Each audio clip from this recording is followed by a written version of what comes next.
Some mothers are told after delivery that there was a chorioamnionitis infection and that infection may have been responsible for their baby's HIE brain injury. And when your baby has been diagnosed with that, with HIE, this infection can raise some serious questions as to what happened to your baby. Did that infection actually cause your baby's brain injury? And today I want to talk about this. I want to discuss this specifically in the context of term babies babies that did not have any genetic or developmental challenges. So let's first define chorioamnionitis. What is that? Generally, chorioamnionitis is going to be an infection that involves the membranes and the amniotic fluid that is surrounding the baby. That is chorio in general. It's often described as what we call an ascending infection, meaning that the bacteria can move up from the vaginal canal. But the timing of all of this is not always going to be clear. In some cases, the infection may have already been developing before labor has begun, and it only becomes clinically apparent later on. And that's going to matter because one of the key questions with all of this, with these types of situations, is when did it actually start, and what signs were present during labor? Another piece of the puzzle that comes up with this is also the placental pathology. After the placenta is delivered, a doctor can take a look at the pathology. They can take a look at the placenta under a microscope and see what they can see. And in some cases, those findings that exam will be used to support the diagnosis of an infection like chorioamnionitis. The pathology can confirm that the infection was present. It can confirm that, but it doesn't automatically answer that question of whether there were warning signs during labor or how were those signs managed.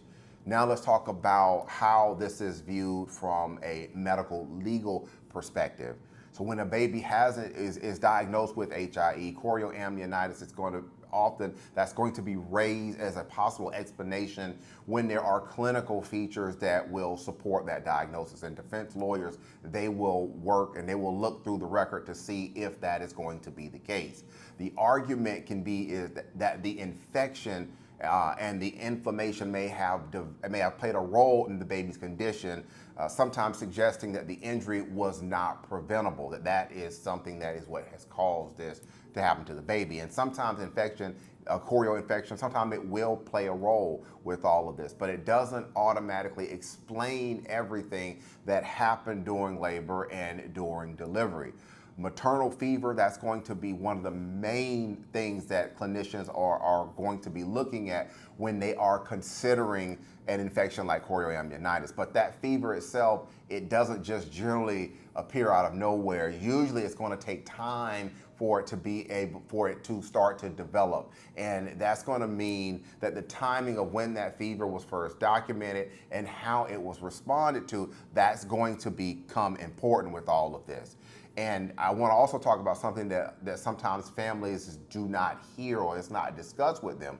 The condition of the amniotic fluid, that's important. Was the fluid clear? Was there any type of odor there? If you have clear fluid, you have no odor or anything like that earlier in labor, there's a strong argument that can be made that infection wasn't there at the time, but as labor continued, you can have an ascending infection that begins to develop. And that's going to raise important questions about when that process started and how it progressed during labor. And when we look at the fetal heart tracings, they also will play a role in this. One thing that you will normally see when there is infection is that fetal tachycardia will be present, and that is an elevated heart rate in the baby. But here is the important thing that you have to understand with that. Sometimes that baby's heart rate, it'll be tachycardic before mom even has a maternal fever, before that fever is even documented. So now you have to look at the full picture of everything. If the tachycardia is present along with other concerning findings, such as, let's say you have recurrent deceleration or late decels, you've got minimal absent variability, and those patterns, they continue for a considerable amount of time, that in and of itself may suggest that the baby was already under stress during labor. And at that point, when you're looking at all of that, it's not just now about that infection.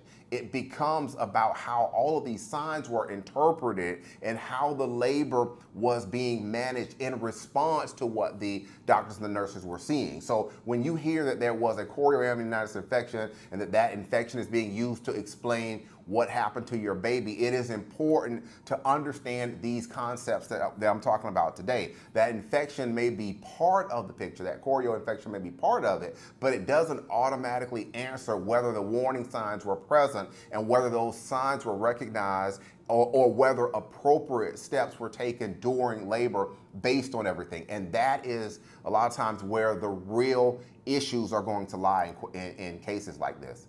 Again, I'm Marcus Boston, and if you have any other questions about your baby's HIE brain injury at birth or a subsequent CP or cerebral palsy diagnosis from a medical legal standpoint, don't hesitate to reach out and contact me. You can find out more information about me in my profile. My information is there. If you're watching this video on certain apps, you can send me a DM and we could chat a little bit about your baby's story, or you can just wait and watch the picture that follows the end of this video. All right, that's going to be it for today's quick educational video. Have a great day, everybody.